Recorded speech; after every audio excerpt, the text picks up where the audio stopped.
ಅಖಿಲ ಕರ್ನಾಟಕ ರಾಜ್ಯ ಸರ್ಕಾರಿ ನೌಕರರ ಒಕ್ಕೂಟದ ವತಿಯಿಂದ ನಾವು ಡಿಸೆಂಬರ್ 12ನೇ ತಾರೀಕು ನಮ್ಮ ಅಖಿಲ ಭಾರತ ಒಕ್ಕೂಟದ ಕರೆಯ ಮೇರೆಗೆ ಡೆಲ್ಲಿ ಚಲೋ ರ್ಯಾಲಿ ಕಾರ್ಯಕ್ರಮವನ್ನು ಹಮ್ಮಿಕೊಳ್ಳಲಾಗಿದೆ.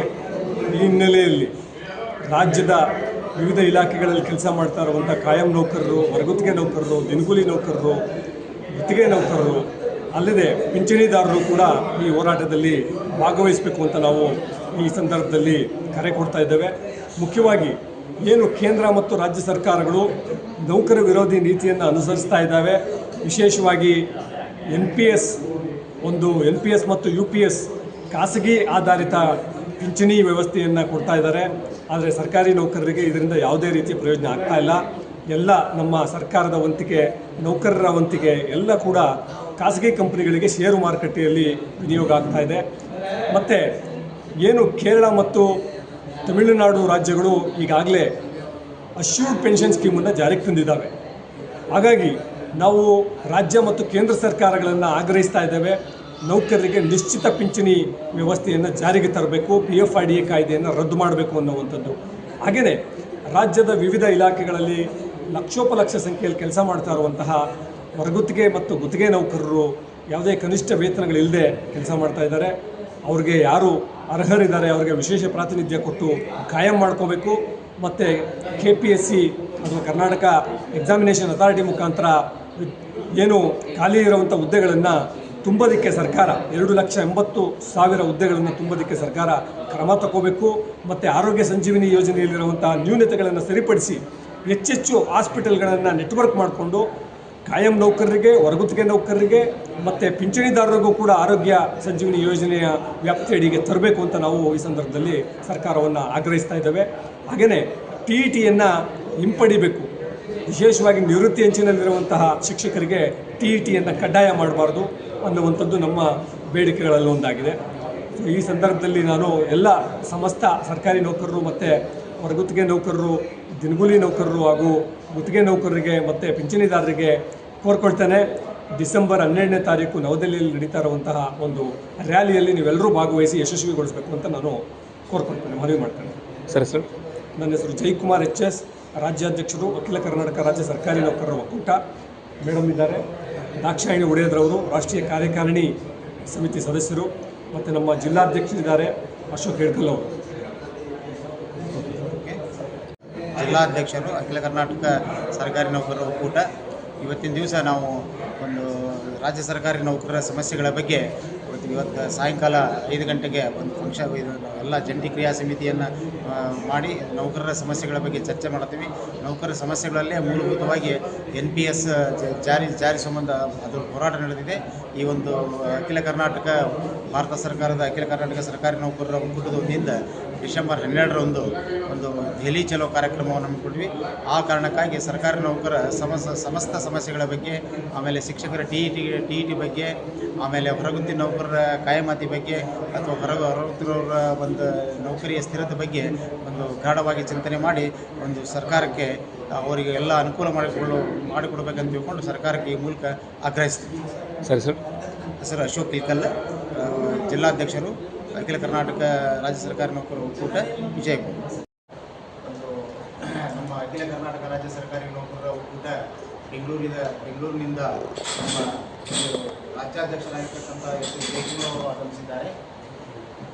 ಅದೇ ರೀತಿಯಾಗಿ ನಮ್ಮ ಒಕ್ಕೂಟದ ಗೌರವಾಧ್ಯಕ್ಷರಾಗಿರ್ತಕ್ಕಂಥ ಮಹದೇವ ಮಠಪತಿ ಸರ್ ಬಂದಿದ್ದಾರೆ. ಮತ್ತು ನಮ್ಮ ಬಿಜಾಪುರ ಜಿಲ್ಲಾದ NEC ಸದಸ್ಯರಾಗಿರ್ತಕ್ಕಂಥ ಮೇಡಮ್ ಅವರು ಆಗಮಿಸಿದ್ದಾರೆ. ಅದೇ ರೀತಿ ನಮ್ಮ ಬಸನಗೌಡರು ಅವರು ಕೂಡ ಆಗಮಿಸಿದ್ದಾರೆ. ಚಂದ್ರಶೇಖರ್ ರೆಡ್ಡಿ ಅವರು ಬರಬೇಕಾಗಿತ್ತು, ಬಂದಿಲ್ಲ. ಸೊ ಅವರು ನಮ್ಮ ರಾಜ್ಯ ಸರ್ಕಾರಿ ನೌಕರರ ಒಂದು ಸಮಸ್ಯೆಗಳ ಬಗ್ಗೆ ಅವರು ಪತ್ರಿಕಾಗೋಷ್ಠಿಯನ್ನು ಮಾಡ್ತಾರೆ. ದಯವಿಟ್ಟು ತಾವು ಆಲಿಸ್ಬೇಕಂತ ಹೇಳಿ ನಮ್ಮಲ್ಲಿ ವಿನಂತಿಸ್ಕೊಳ್ತಾರೆ. ಎಲ್ರಿಗೂ ನಮಸ್ಕಾರ. ಅಖಿಲ ಕರ್ನಾಟಕ ರಾಜ್ಯ ಸರ್ಕಾರಿ ನೌಕರರ ಒಕ್ಕೂಟದ ವತಿಯಿಂದ ಇವತ್ತಿನ ಪತ್ರಿಕಾಗೋಷ್ಠಿಯನ್ನು ನಾವು ಹಮ್ಮಿಕೊಂಡಿದ್ದೇವೆ. ವಿಷಯ ಇಷ್ಟೇ, ಸರ್ಕಾರಿ ನೌಕರರ ಮೇಲೆ ದಿನದಿಂದ ದಿನಕ್ಕೆ ಹಲವಾರು ಹೊಸ ರೀತಿಯ ಕಾರ್ಯಕ್ರಮಗಳು, ಕಾರ್ಯಭಾರ, ಹೊಸ ಯೋಜನೆಗಳು ಮತ್ತು ಹೊಸ ಕೆಲಸದ ಸ್ವರೂಪ ಎಲ್ಲ ಬದಲಾಗ್ತಾ ಇದ್ದು ಒಂದು ಹೆಚ್ಚಿನ ಕೆಲಸದ ಹೊರೆ ಆಗ್ತಾ ಇದೆ. ಆದರೆ ಅದೇ ವೇಳೆ ಸರ್ಕಾರಿ ನೌಕರರಿಗೆ ಸಿಗಬೇಕಾಗಿರುವಂತಹ ಹಲವಾರು ಸೌಲಭ್ಯಗಳು ದಿನೇ ದಿನೇ ಕುಂಠಿತಗೊಳ್ತಾ ಇದ್ದಾವೆ, ಕಡಿತಗೊಳ್ತಾ ಇದ್ದಾವೆ. ಮುಖ್ಯವಾಗಿ ಪಿಂಚಣಿಯನ್ನು ಸರ್ಕಾರಿ ನೌಕರರಿಗೆ ನಿಶ್ಚಿತವಾಗಿ ಕೊಡಬೇಕಾಗಿರುವಂತಹ ಪಿಂಚಣಿಯನ್ನು ಒಂದು ಖಾಸಗೀಕರಣಗೊಳಿಸಲಾಗಿದೆ. ಕೇಂದ್ರ ಸರ್ಕಾರ ಏನು PFRDA ಕಾಯ್ದೆ ಮುಖಾಂತರ ಪಿಂಚಣಿಯನ್ನು ಖಾಸಗೀಕರಣಗೊಳಿಸಿದೆ, ಅದರಿಂದಾಗಿ ನೌಕರರ ಕಟಾವಣೆ ವಂತಿಗೆ ಹಣ ಏನಿದೆ ಮತ್ತು ರಾಜ್ಯ ಸರ್ಕಾರಗಳ ವಂತಿಗೆ ಹಣ ಏನಿದೆ ಅದೆಲ್ಲ ಹೋಗಿ PFRDA ಅಥಾರಿಟಿಯಲ್ಲಿ ಪಾರ್ಕ್ ಆಗ್ತಾ ಇದೆ ಮತ್ತು ಅದು ಷೇರು ಮಾರುಕಟ್ಟೆಯಲ್ಲಿ ಇವತ್ತು ಹಣ ಹೂಡಿಕೆ ಆಗ್ತಾ ಇದೆ. ಸುಮಾರು 17 ಲಕ್ಷ ಕೋಟಿ ಇಡೀ ದೇಶಾದ್ಯಂತ ಎಲ್ಲ ರಾಜ್ಯ ಸರ್ಕಾರಿ ಮತ್ತು ಕೇಂದ್ರ ಸರ್ಕಾರಿ ನೌಕರರ ಒಟ್ಟಾರೆ ಹಣ ಕೇಂದ್ರ ಸರ್ಕಾರದ PFRDA ಅಥಾರಿಟಿಯಲ್ಲಿ ಅದು ಪಾರ್ಕ್ ಆಗಿ ಷೇರು ಮಾರುಕಟ್ಟೆಯಲ್ಲಿ ಹೂಡಿಕೆ ಆಗ್ತಾ ಇರೋದ್ರಿಂದ ನೌಕರರಿಗೆ ಏನು ಅವರ ನಿವೃತ್ತಿ ಕಾಲದಲ್ಲಿ ಸಿಗಬೇಕಾಗಿರುವಂತಹ ನಿಶ್ಚಿತ ಪಿಂಚಣಿ ಸಿಗದೆ ಅವರು ಪರಿತಾಪ ಪಡುವಂತಹ ಒಂದು ದುಸ್ಥಿತಿಯಲ್ಲಿ ನೌಕರರು ಇದ್ದಾರೆ. ಆದರೆ ನಮ್ಮ ರಾಜ್ಯ ಸರ್ಕಾರಿ ನೌಕರರ ಒಕ್ಕೂಟ ಮತ್ತು ಸಂಘಟನೆಗಳು ಏನು ಹೋರಾಟ ಮಾಡ್ತಾ ಇದ್ದಾವೆ ಅದನ್ನು ಕಡೆಗಣಿಸಿ ಕೇಂದ್ರ ಸರ್ಕಾರ ಒಂದು PFRDA ಅಡಿಯಲ್ಲಿ NPS ಅಂತ ತಂತು, ಹೋರಾಟದ ಒತ್ತಡದಿಂದಾಗಿ UPS ಯೂನಿಫೈಡ್ ಪೆನ್ಷನ್ ಸ್ಕೀಮ್ ಅಂತ ತಂತು. ಅವೆರಡೂ ಕೂಡ ನೌಕರರ ವಿರೋಧಿನೇ ಆಗಿದ್ದಾವೆ. ಹಾಗಾಗಿ ನೌಕರರ ಸಂಘಟನೆಗಳ ಹೋರಾಟದ ಒತ್ತಡದಿಂದಾಗಿ ತಮಿಳುನಾಡು ಮತ್ತು ಕೇರಳ ರಾಜ್ಯ ಸರ್ಕಾರದಲ್ಲಿ ಒಂದು ಅಶ್ಯೂರ್ಡ್ ಪೆನ್ಷನ್ ಸ್ಕೀಮ್ ಅಂತ ಒಂದು ತಂದಿದ್ದಾರೆ. ಆದರೆ ಅದರಲ್ಲೂ ಕೂಡ ನೌಕರರ ಹಣ ಕಟಾವಣೆ ಆಗ್ತಾ ಇದೆ. ಆದರೆ ಅದರಲ್ಲಿ 50% ನಿಶ್ಚಿತ ಪಿಂಚಣಿಯನ್ನು ಅಶ್ಯೂರ್ಡ್ ಮಾಡಲಾಗಿದೆ, ಖಚಿತಪಡಿಸಲಾಗಿದೆ. ಹಾಗಾಗಿ ನಾವು ಇಡೀ ದೇಶಾದ್ಯಂತ ಒಂದು ಹೋರಾಟವನ್ನು ಹಮ್ಮಿಕೊಳ್ತಾ ಇದ್ದಾವೆ. ಹಾಗೆಯೇ ಕೇಂದ್ರ ಸರ್ಕಾರದ ಖಾಸಗೀಕರಣ ಜಾಗತೀಕರಣ ನೀತಿಗಳಿಂದಾಗಿ ಎಲ್ಲ ಸಾರ್ವಜನಿಕ ಉದ್ದಿಮೆಗಳಲ್ಲಿ, ಸರ್ಕಾರಿ ಇಲಾಖೆಗಳಲ್ಲಿ ಹೆಚ್ಚಿನ ಪ್ರಮಾಣದಲ್ಲಿ ಕಾಯಂ ನೌಕರರ ನೇಮಕಾತಿ ಮಾಡಿಕೊಳ್ಳದೆ ಹೆಚ್ಚೆಚ್ಚು ಔಟ್ಸೋರ್ಸ್ ಹೊರಗುತ್ತಿಗೆ ಆಧಾರದ ಮೇಲೆ, ದಿನಗೂಲಿ ಆಧಾರದ ಮೇಲೆ ಮತ್ತು ಕಾಂಟ್ರಾಕ್ಚುಯಲ್ ಬೇಸಿಸ್ ಮೇಲೆ, ಗುತ್ತಿಗೆ ಆಧಾರದ ಮೇಲೆ ನೇಮಕಾತಿಗಳು ಆಗ್ತಾ ಇದ್ದಾವೆ. ಇದರಿಂದಾಗಿ ಯಾವುದೇ ರೀತಿಯ ಕನಿಷ್ಠ ವೇತನ ಸಿಗದೆ ನೌಕರರಿಗೆ, ಹೊರಗುತ್ತಿಗೆ ನೌಕರರಿಗೂ ಕೂಡ ಮೋಸ ಆಗ್ತಾ ಇದೆ. ನಮ್ಮ ರಾಜ್ಯ ಸರ್ಕಾರದಲ್ಲಿ ಸುಮಾರು 2,80,000 ಹುದ್ದೆಗಳು ಖಾಲಿ ಇದ್ದಾವೆ.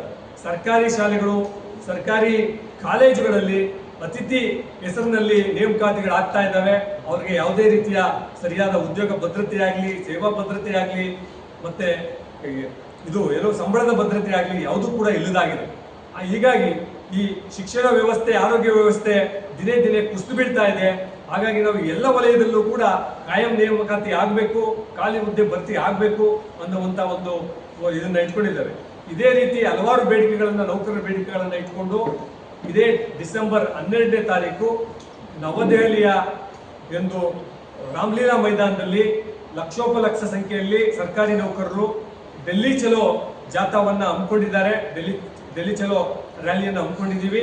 ನಮ್ಮ ಅಖಿಲ ಭಾರತ ರಾಜ್ಯ ಸರ್ಕಾರಿ ನೌಕರರ ಒಕ್ಕೂಟದ ಕರೆಯ ಮೇರೆಗೆ ಈ ಹೋರಾಟದಲ್ಲಿ ನಮ್ಮ ಸರ್ಕಾರಿ ನೌಕರರು, ಹೊರಗುತ್ತಿಗೆ ನೌಕರರು, ದಿನಗೂಲಿ ನೌಕರರು, ಗುತ್ತಿಗೆ ನೌಕರರು, ಪಿಂಚಣಿದಾರರು ಎಲ್ಲರೂ ಕೂಡ ಹೆಚ್ಚಿನ ಪ್ರಮಾಣದಲ್ಲಿ ಭಾಗವಹಿಸಿ ಯಶಸ್ವಿಗೊಳಿಸಬೇಕು ಅಂತ ನಾವು ಕರೆ ನೀಡ್ತೇವೆ. ವಿಶೇಷವಾಗಿ ಕೇಂದ್ರ ಸರ್ಕಾರ ಇತ್ತೀಚೆಗೆ ಪಿಂಚಣಿ ಕಾಯ್ದೆ 2025 ಕಾಯ್ದೆಯನ್ನು ತಿದ್ದುಪಡಿ ತಂದು ಹೊಸ ಕಾಯ್ದೆಯನ್ನು ತಂದಿದೆ. ಆ ತಿದ್ದುಪಡಿಯನ್ನು ನೋಡಿದ್ರೆ ನೌಕರರಿಗೆ, ಪಿಂಚಣಿದಾರರಿಗೆ ಪಿಂಚಣಿ ಪರಿಷ್ಕರಣೆ ಆಗುತ್ತಾ ಅನ್ನುವಂಥ ಒಂದು ಹಲವಾರು ಗೊಂದಲಗಳು, ಅನುಮಾನಗಳು ಶುರುವಾಗಿದ್ದಾವೆ. ಈ ಹಿನ್ನೆಲೆಯಲ್ಲಿ ಈ ಎಲ್ಲ ಬೇಡಿಕೆಗಳನ್ನು ಇಟ್ಕೊಂಡು ನಾವು ಹೋರಾಟ ಮಾಡ್ತಾ ಇದ್ದೇವೆ. ಈ ಹಿನ್ನೆಲೆಯಲ್ಲಿ ನೀವು ಮಾಧ್ಯಮ ಮಿತ್ರರು ಈ ಒಂದು ವಿಷಯವನ್ನು ತಮ್ಮ ಮಾಧ್ಯಮದಲ್ಲಿ ಪ್ರಕಟಿಸಬೇಕು ಅಂತ ಕೋರ್ಕೊಳ್ತೇನೆ. ಹಾಗೆ ನಮ್ಮ ದಾಕ್ಷಾಯಣಿ ಉಡೇಶ್ ಮೇಡಮ್ ಅವರು ಒಂದೆರಡು ಮಾತನ್ನು ಆಡ್ತಾರೆ. ಈ ಸಂದರ್ಭದಲ್ಲಿ ಏನೆಲ್ಲ ಕೆಲಸಗಳನ್ನು ಮಾಡ್ತಾ ಇದೆ ಅನ್ನೋದು ಒಂದು ಝಲಕನ್ನು ನಮ್ಮ ರಾಜ್ಯಾಧ್ಯಕ್ಷರು ಈ ತನಕ ಹೇಳಿದರು. ಏನಿಲ್ಲ, ಈಗ ನಾವು ಕೆಲಸಕ್ಕೆ ಹೋಗ್ತೀವಿ ಅಂತಂದ್ರೆ ನಮಗೊಂದು ಭದ್ರತೆ ಬೇಕಾಗ್ತದೆ. ಆ ಭದ್ರತೆಯನ್ನು ನಾವು ಸರ್ಕಾರದಿಂದ ನಿರೀಕ್ಷೆ ಮಾಡ್ತೀವಿ. ಸರ್ಕಾರ ನಮ್ಮ ಜೊತೆ ಇತ್ತು ಅಂತಂದ್ರೆ ನಮಗೂ ಮಾನಸಿಕವಾಗಿ ಮತ್ತು ದೈಹಿಕವಾಗಿ ತೊಡ್ಕೊಂಡು ಕೆಲಸ ಮಾಡೋಕ್ಕೆ ಸಾಧ್ಯ ಆಗ್ತೈತಿ. ಆ ಹಿನ್ನೆಲೆಯಲ್ಲಿ ನಮ್ಮ ದೆಹಲಿ ಚಲೋ ಅನ್ನುವಂಥ ಒಂದು ಕಾರ್ಯಕ್ರಮವನ್ನು ಯಶಸ್ವಿಗೊಳಿಸ್ಬೇಕಾಗ್ತೈತಿ. ನಾವು ಮತ್ತೆ ಪತ್ರಿಕೆಯವ್ರ ಹತ್ರ ಒಂದು ನಿವೇದನೆ ಮಾಡ್ಕೊಳ್ಳೋದೇನಂದ್ರೆ, ಈ ಡಿಸೆಂಬರ್ 12ನೇ ತಾರೀಕಿನ ದೆಹಲಿ ಚಲೋ ಕಾರ್ಯಕ್ರಮಕ್ಕೆ ನಾವು ಮತ್ತೆ ತಮ್ಮ ಹತ್ರ ಬಂದು ನಮ್ಮ ದೆಹಲಿ ಚಲೋ ಕಾರ್ಯಕ್ರಮದ ವಿಶೇಷ ವಿಷಯಗಳನ್ನು ತಮ್ಮ ಹತ್ರ ಹೇಳಿದಾಗ ಅದನ್ನು ತಮ್ಮ ಪತ್ರಿಕೆ ಮೂಲಕ ಹೆಚ್ಚು ಪ್ರಚುರಪಡಿಸಬೇಕು. ಯಾಕಂದ್ರೆ ಒಂದು ಹೋರಾಟದ ಜೊತೆ ಪತ್ರಿಕೆಗಳಿತ್ತು ಅಂತಂದ್ರೆ ಅದು ಹೆಚ್ಚು ಪ್ರಚಾರ ಆಯ್ತು ಅಂತಂದ್ರೆ ನಮಗೊಂದು ಶಕ್ತಿ ಬರ್ತೈತಿ, ಆ ಶಕ್ತಿ ಸಮಾಜಕ್ಕೆ ಉಪಯೋಗ ಆಗ್ತೈತಿ ಅನ್ನುವಂಥ ಮಾತನ್ನು ಹೇಳ್ತಾ ಈ ಒಂದು ಪತ್ರಿಕಾ ಗೋಷ್ಠಿಯ ವಿಷಯಗಳನ್ನು ತಮ್ಮ ಪತ್ರಿಕೆಯಲ್ಲಿ ಕಟ್ಟಿಸಬೇಕಾಗಿ ನಾನು ವಿನಂತಿ ಮಾಡ್ತೀನಿ. ಬೇರೆ ಬೇರೆ ಇಲಾಖೆಗಳಲ್ಲಿ ಈ ದೇಶಾದ್ಯಂತ ಒಂದು 30 ಲಕ್ಷ ಹುದ್ದೆಗಳು ಬೇರೆ ಬೇರೆ ರಾಜ್ಯ ಸರ್ಕಾರಗಳಲ್ಲಿ ಒಟ್ಟಾರೆ ಖಾಲಿ ಇದ್ದಾವೆ. ಅದರಲ್ಲಿ ನಮ್ಮ ರಾಜ್ಯ ಸರ್ಕಾರದಿಂದಲೇ 2,80,000 ಹುದ್ದೆಗಳು ಖಾಲಿ. ದೇಶಾದ್ಯಂತ 30 ಲಕ್ಷ. ಸರ್ 2025 ತಿದ್ದುಪಡಿ ಕಾಯ್ದೆ ತಂದಿದ್ದಾರೆ ಅಂತ ಹೇಳಿದ್ರೆ ಅದು ತಿದ್ದುಪಡಿ ಕಾಯ್ದೆ ಅದ್ರೊಳಗೆ ಏನು ಸಮಸ್ಯೆ ಆಗ್ತದೆ ಸರ್? ಅದು ಇನ್ನೂ ಸಮಸ್ಯೆ ಆಗೋದಕ್ಕೆ ಇನ್ನೂ ಶುರುವಾಗಿಲ್ಲ. ಆದರೆ ಆ ಕಾಯ್ದೆಗೆ ತಿದ್ದುಪಡಿ ತಂದಿರೋದ್ರಿಂದ ಇದುವರೆಗೆ ಪಿಂಚಣಿದಾರರು ಯಾವ ಡೇಟಲ್ಲಿ ಅವರು ನಿವೃತ್ತಿ ಆಗ್ತಾರೆ ಅದರ ಆಧಾರದ ಮೇಲೆ ಪಿಂಚಣಿಯನ್ನು ನಿಗದಿ ಮಾಡೋದಕ್ಕೆ ಅವಕಾಶ ಇರಲಿಲ್ಲ.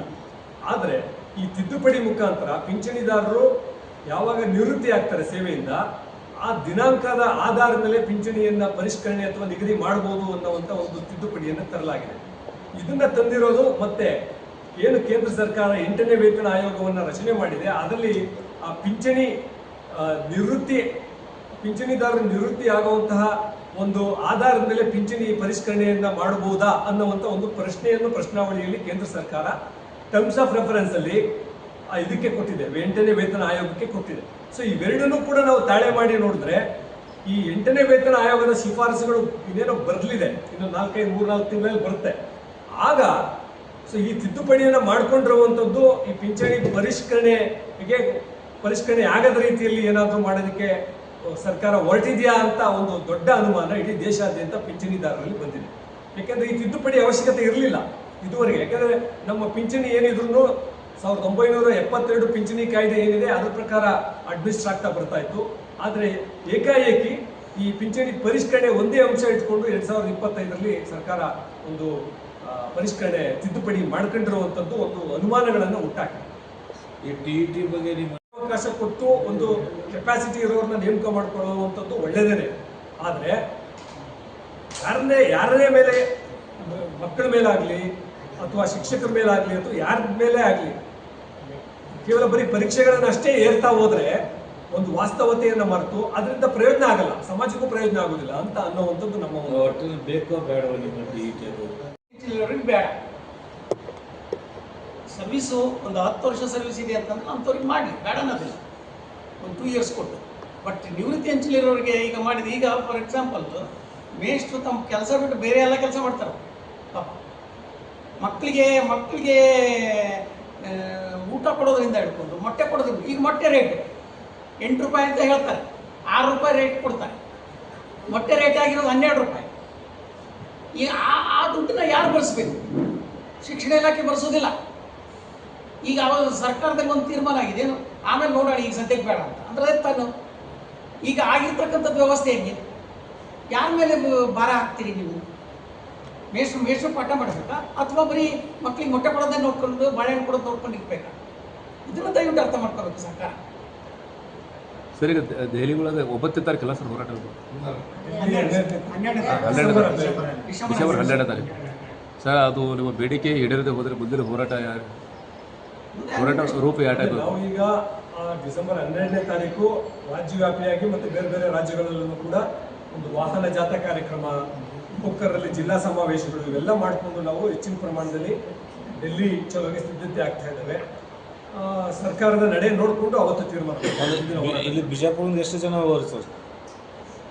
ನಮ್ಮ ನೌಕರರ ಒಕ್ಕೂಟದಿಂದ ನಾವು ಸುಮಾರು 30ರಿಂದ 35 ಜನ ಹೋಗ್ಬೇಕು ಅಂತ ಅನ್ಕೊಂಡ್ವಿ. ಓಕೆ.